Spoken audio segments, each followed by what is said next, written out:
Hey everybody, does anybody remember this? It's my Millimatic 250.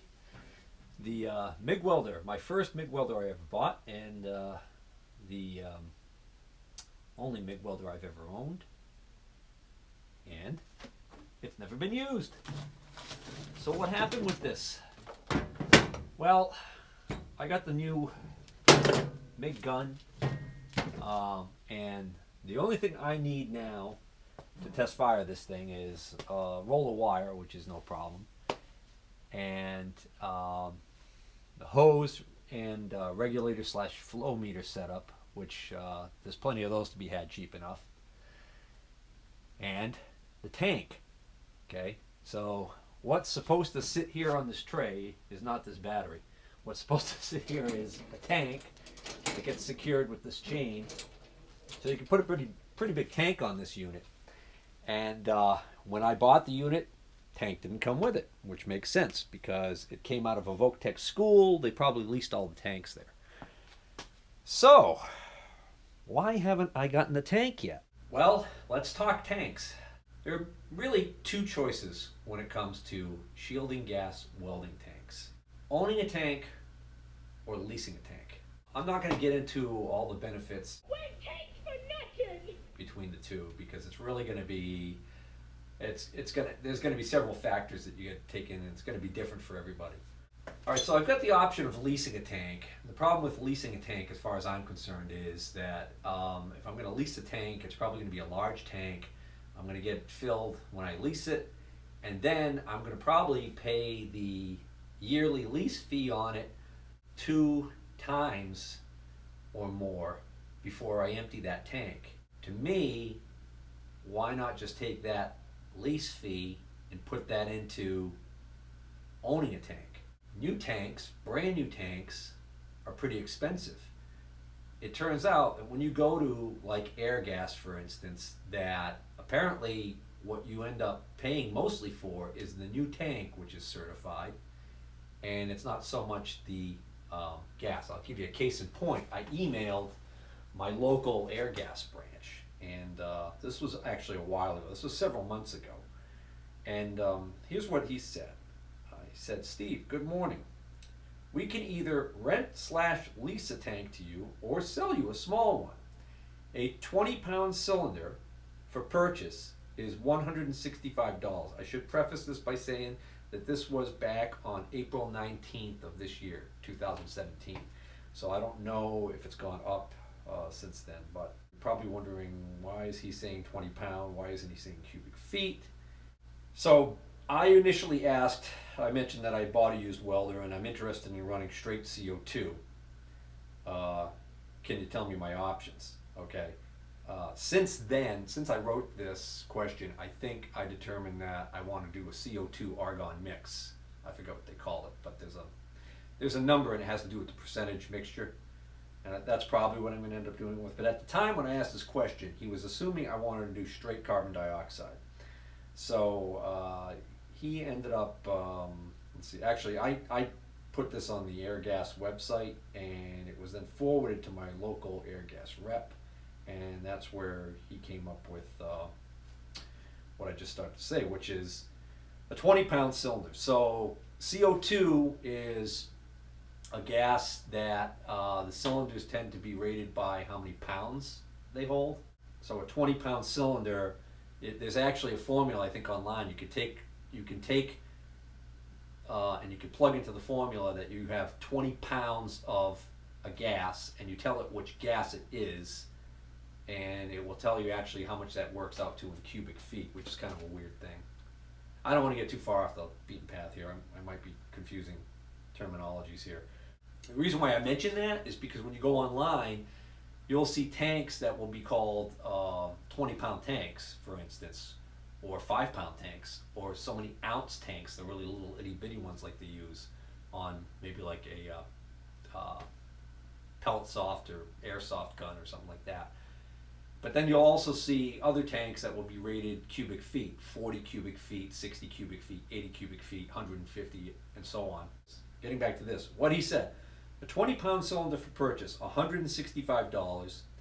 That includes the first fill, free, which is $30 value. So what he's telling me right there is he's telling me out of that $165, 30 of that is for the gas that they're going to put in it. So a 20-pound cylinder filled is going to be $165. So if I take the $30 out of that, that means I'm paying $135 for an empty 20-pound cylinder. That's the way I look at it. So that immediately got me to thinking, maybe what I want to do is look for a used cylinder. Okay? If I get a used cylinder, cheap enough, it might be worthwhile to do that. Then bring the used cylinder to them and have them fill it. Well, there are several pitfalls with getting used cylinders. First of which, you might end up getting a cylinder that's completely the wrong type of cylinder for what you want to do. CO2 is used in so many different applications. Beverage distribution, for instance, comes to mind. Other probably things that I'm not thinking of, and then of course shielding gas for welding. So you might get the wrong type of cylinder altogether. And it might be, maybe the cylinder would be okay, but you've got the wrong type of valve on top. And by the time you get through changing out the valve, it's not worth the expense on a used cylinder, because chances are you're going to run into a situation where if you buy a used cylinder, it may be that the cylinder is okay, but it's still too old, it's past its certification date, okay, that you would have to get that cylinder recertified. Now, all of the local shops that I've talked to have a policy where if you bring in an old cylinder that's past its date, rather than charge you for the recertification of your cylinder, what they'll do is they'll charge you the recertification fee, and then they'll just hand you one of the cylinders they've already got sitting in the back. They'll swap it out. If you bring in an older tank and it needs to be recertified, if they're willing to accept it, they may, because they want your business, they want to sell you the gas, so they may say to you, hey, here's what we'll do for you. We'll take that old tank of yours and we'll give you one of our recertified tanks. Well, not give you. We'll sell you one of our recertified tanks filled with gas for X amount of dollars. And that amount should be lower than the cost of a brand new tank. And by the way, when I said $165, he doesn't say that it's a new tank. I don't think he even stipulated that. So for all I know, he's basically saying, you got nothing to trade, you're going to come in, we're going to give you one of these tanks we have back here, it's used but recertified, we're going to fill it with gas and $165 and you go down the road. And then you hope you own the tank, you got to make sure of that, right?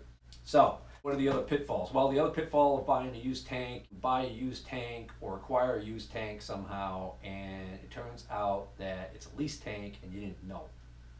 So, how do you identify leased tanks? Well, as in so many other things in life, size matters. Case in point, here's my old Arco TIG welder, and when I got this TIG welder, the guy gave me everything with it that was there. He gave me the cooler, the torch cooler, the torches, the leads, hoses, flow meter, regulator. I got the whole shebang, and he said if I wanted, I could take this tank. This tank is clearly a leased tank. The way I know that is twofold. First of all, the size. I'm 6'1", so you guys can get an idea how big this tank is. It comes up to here on me. So this tank is probably like at least 150 cubic foot tank. I'm not positive. The other dead giveaway is up here on this area right around here, this collar. Okay, right around the base of the threads where the protective cap would go, is clearly embossed with the company, the welding company's name, the welding supply company's name. So I know this is a leased tank. So why did I take this tank? Well, I didn't understand necessarily the ramifications of that in the first place back then. Second of all, even if I did, I would still take it because this is loaded with argon. I don't know how much is in here, but there's plenty left in here. And for a weekend warrior welder like me, this thing might end up lasting me for a couple of years. So that's why I decided to take the tank. Now what's going to happen when this tank is empty is if I take this tank, if I were to, I'm not even going to bother trying, but if I were to take this tank to Air Gas, okay, or any other pretty much welding supply company, they're going to take one look at this tank and inform me that this is a tank that was leased by somebody that ended up in my hands, and that I in fact do not own this tank, and therefore they will not fill it, and they will not exchange it, they will not do anything with it. This tank becomes basically a big paperweight once it's empty, as far as I'm concerned, unless I want to go to the welding company that actually leased this tank originally. If they're still in business, I could go to them, and then one or two things would probably happen. The first thing that might happen is, if I walked in and I said, hey, I've got this tank, I'd like to take over the lease of this tank, they'd look at the certification date, and probably if it's past certification date, they would say, well, it's got to be recertified, so what we're going to do is we'll just take that tank and we'll give you one of our tanks and lease it to you. Second possibility is they might say, you know what, you don't own that tank, you got to leave that tank here, and that's the end of it. And anything else you want to do with us for business, you can do with us for business. You want to lease the tank from it, it ends up being the same as scenario number one I just said. But if I went there and I said, hey, would you just fill this tank for me? No, they won't do it, okay, because technically I'd be getting a free lease. It'd be like I'd be using their lease. So they were not going to, this tank is not going to be refilled any way, shape, or form by anybody, including the welding supply company, unless I'm willing to pay them for a lease of a new replacement tank, certified tank. So that's that. So I started to look for, I said, you know what, I'm going to bide my time, I'm going to wait, I'm going to find a deal on a used tank. Well, it turns out, if you start searching on eBay, problem there is you're going to pay shipping on a tank, that can get pricey. If you look local Craigslist and everything, it turns out there's not a lot of tanks out there. Matter of fact, sometimes you see ads placed by people in search of or looking for a tank, because they're all in the same boat as I am, which is we'd all love to find a cheap used tank, but there just aren't that many of them out there, or at least not on Craigslist, not openly advertised for sale. So what do? Well, so I bide my time and nothing pops up, or when the occasional one pops up, the price seems kind of high. You're close enough that if you buy that tank from that person, even if it's not a leased tank, by the time you take it, pay for recertification, and they swap it out, you're close to what the guy was quoting me for for their other tank anyways. That's the problem. So I ran into a guy who does flea markets and collects all kinds of stuff, and I happened to mention to him, I says, hey, you happen to have any shielding, any tanks from you know, spent welding tanks? And he says, you know what, I got a pile of them. He literally said a pile of them. So I made a deal, and I ended up making a deal to drive down to his place and take a look at what he's got, and I put together a package deal. And I figured, well, I knew his motivation was to clear out a lot of these tanks and get rid of them. They were just laying there. And so I knew that the more I bought, the better the deal I would get. Deal being a relative term here. If these tanks end up being good for nothing, then they're good for nothing. So getting back to what I was saying. So pretty much I think it's 80 cubic foot. Anything above that, typically they're leased. Why do you want a larger tank? Because the cost of the gas in the tank goes down the more you buy in one fill. So the larger your tank is that you're having filled, the cheaper the cost per unit of the gas. So that's why it's a good idea to try and get a bigger tank if you can get one. But again, can't get into these really big tanks because those have to be leased. So you want essentially the biggest tank you can get that is not a leased tank. So I went in the guy's backyard and I saw this huge pile of tanks. A lot of them were laying down, and quite a few of them were standing up against this shed. Now, the majority of the tanks there that were 5 feet tall or so, standing up against the shed, clearly were leased tanks. They had the welding company's name clearly on them. So I knew I didn't want to touch those with a 10-foot pole. So I ended up buying pretty much all of the smaller tanks that I could find there, which ended up being these 6 tanks. I actually bought 7 tanks total, and I got them for 80 bucks. So I'm into these tanks for roughly about 12 bucks a piece. Knowing full well that some of these tanks may end up being worthless, but hoping that at least 1 or 2 of them will be okay. So let's look at these 6 tanks right here. You remember I said I bought 7. I'll show you number 7 in a minute, because it's in a class by itself. So I've got a helium, CO2, CO2, another CO2, and a helium. Now I'm fairly confident that based on the size of these tanks, they're about 2 feet tall, that these are more than likely 20-pound cylinders, and more than likely are not leased. That is that they probably were owned by whoever had them originally, and that means that it should be okay for me to be owning these. Now, we're not even talking about, can they be refilled? Can they be recertified? Will they take them and swap them out, or any of that? So I happen to be very fortunate that all of my tanks still have labels clearly identifying what gas was in these tanks. If the label is missing, I'm not going to get into it too heavily because there's so many different videos and guides online as far as help identifying tanks, but I'll give you a couple of clues. Generally speaking, there's a lot of numbers on the tanks here that can give you information. The type of tank, whether it has a ring on the bottom to support it. Another good guide is there's a guide called, I think, the Certified Gas Alliance or something like that. I think it's CGA for short.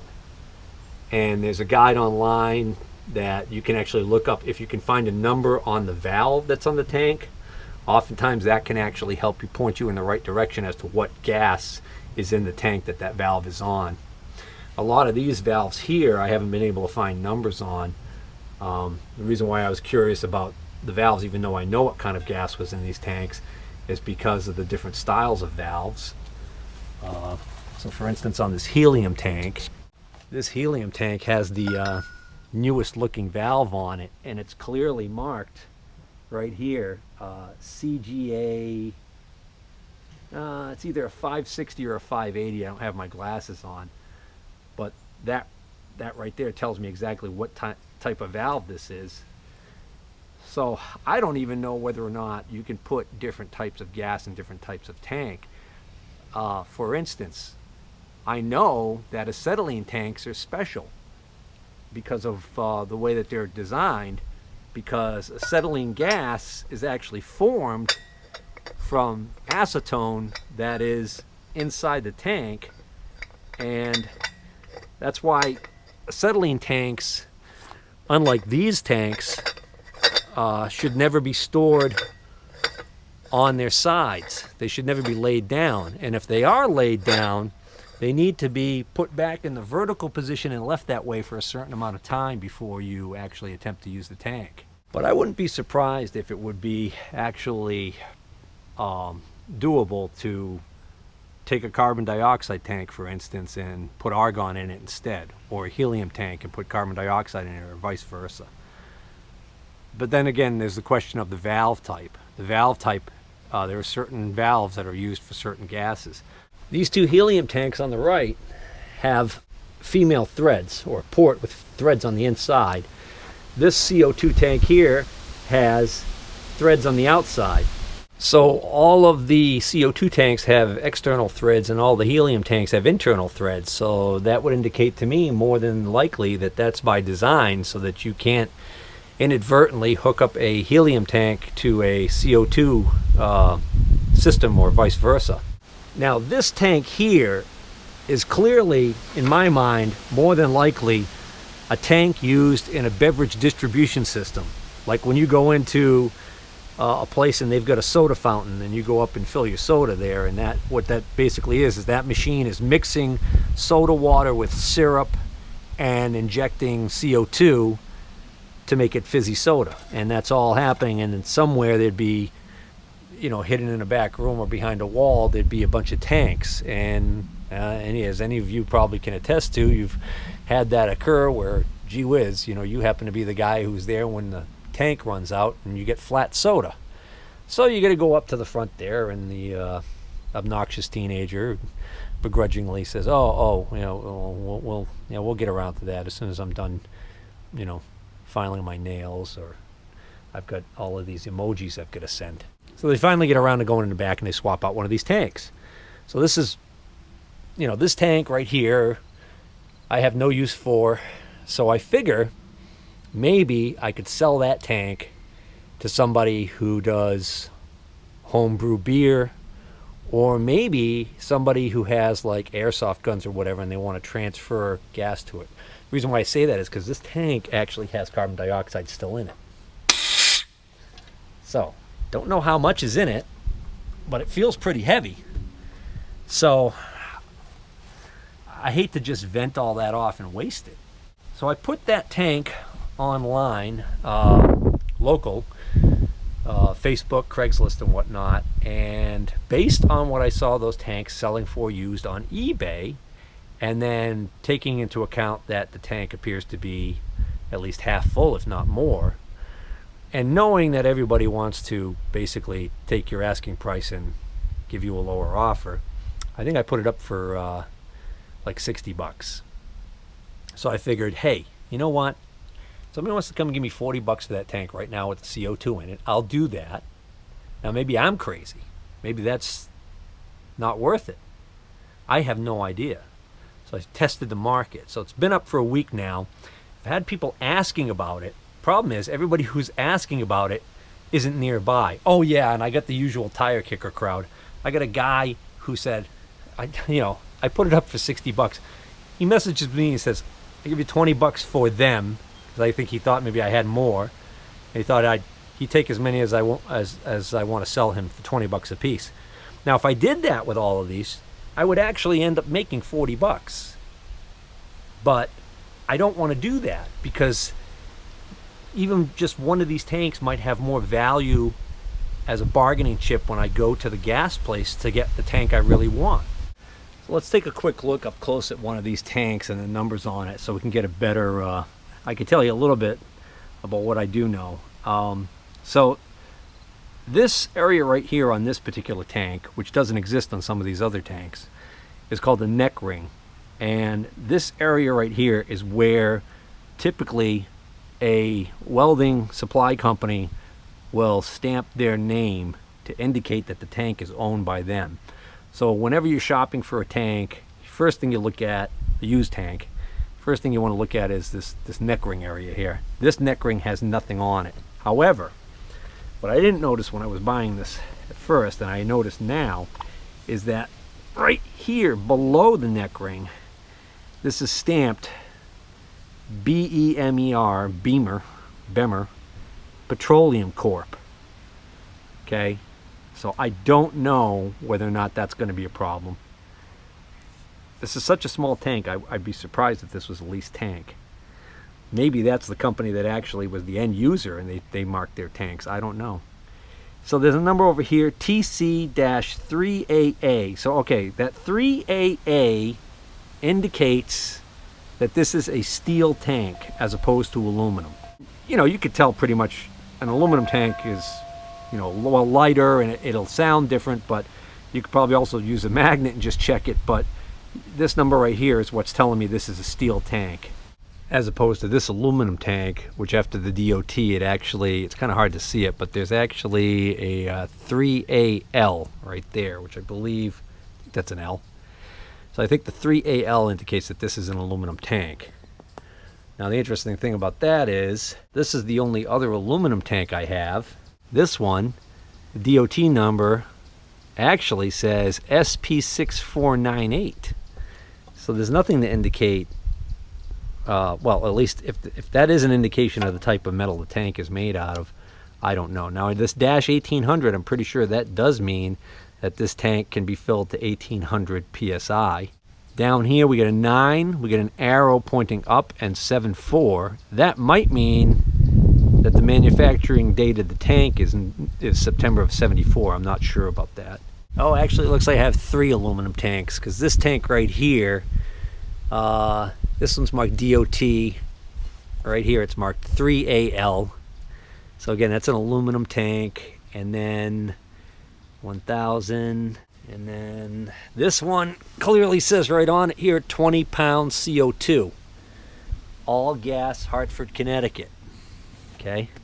This tank, all right, so these numbers down here talk about the certification and the manufacturing date. So, not sure on the manufacturing date, but pretty much the oldest date you find is probably the manufacturing date, and then you've got it recertified. So, this tank was last recertified in 1997. So, obviously, this is overdue.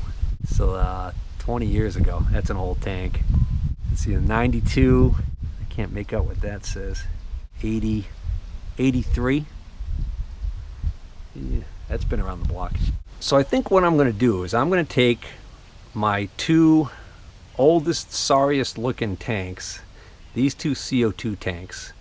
I'm going to take them to the toughest guys in the gas supply business as far as what the general consensus is online. I'm going to take it to Airgas, and I'm going to see what Airgas says, whether or not I can do anything with these tanks. This tank on the left actually still has CO2 in it, believe it or not. This tank on the right is empty. So the one on the left, I basically want to know whether or not, if I clean that tank up and I sell it to somebody, will they be able to bring that tank back and get it refilled if they're willing to pay the recertification. The tank on the right, I'm basically going to want to know what, if anything, they would give me an allowance towards a tank of that size with an argon CO2 mix for my MIG welding. Oh, so guys, remember I told you I bought 7 tanks. This is the only large tank I bought. This tank is about 5 feet tall from the base to the neck ring. And it appears that this was an oxygen tank. That's just a guess based on the size, based on the fact that it was green. Somebody painted it blue, but it's a quick rattle can or brush paint job, clearly. So this is a green tank. The reason why I took this tank, even though it violates my rule about, geez, because of the size that I would expect it wasn't owned, is because I think this was an oxygen tank from a typical oxyacetylene setup that was owned by somebody. And furthermore, this tank clearly is marked on the neck ring, sold. So I think that is the way that the company that sold this tank to somebody was able to indicate that this is in fact not a leased tank. This tank indicates that in 1980 it was certified and it was good. The star would indicate that it was good for 10 years. And then it was certified again in 1990. And again, the star would certify that it was good for 10 years. So this tank expired in 2000. So 17 years ago. But it's actually in really good shape. So this might be my ace in the hole. This tank might end up proving to be the most valuable of the bunch. He actually had a second tank there, identical to this one, painted the same blue, marked sold in the same way, probably the same age, and I would have liked to have gotten that one too. And the reason why I didn't take it was because it still had oxygen in it. I don't know how much, but it was definitely still full or partly full. And I did not want to be transporting a full oxygen tank because literally we were camping when I ended up going over and meeting this guy. So I knew that these were going to be sitting. The empty ones I stored inside the trailer storage compartment, and the full ones I had laying in the back of the truck. Not the best way to transport compressed gas cylinders by far. Well, here we are, Auburn, Massachusetts, Airgas. So it was a 13-mile drive to get here. Hopefully not a waste of time. Oh God, that's all I need.